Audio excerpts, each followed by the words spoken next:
Congress party general secretary KC వేణుగోపాల్తో తెలంగాణ కాంగ్రెస్ నేతలు భేటీ అయ్యారు. CM Revanth Reddy, deputy CM Bhatti Vikramarka, TPCC chief Mahesh Kumar Goud విడివిడిగా కేసీ వేణుగోపాల్తో సమావేశమయ్యారు. పలు కీలక అంశాలపై చర్చలు జరిపారు. డీసీసీ నియామకాలపై కేసీ వేణుగోపాల్ పార్టీ నేతల నుంచి అభిప్రాయాలు తీసుకున్నారు. దీనిపై త్వరలో ఓ నిర్ణయం వెలువడే అవకాశం ఉందని భట్టి విక్రమార్క తెలిపారు.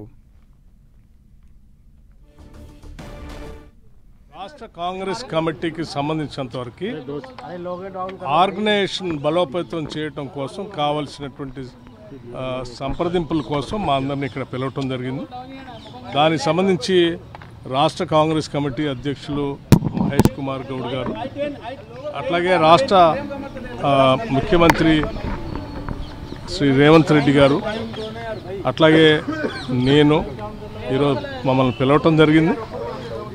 దానిపైన ఆర్గనైజేషనల్ జనరల్ సెక్రటరీ పెద్దలు శ్రీ వేణుగోపాల్ గారితో కూర్చొని ఇప్పటివరకు రాష్ట్రంలో సంబంధించిన ఆర్గనైజేషన్ మ్యాటర్స్ సలహాలు సంప్రదింపులు వారికి సంబంధించిన మా దగ్గర ఉన్నటువంటి సమాచారం ఏం చేయాలో ఏంటి అని వారు అడిగారు. వాటికి సంబంధించిన సమాచారం ఇచ్చాం.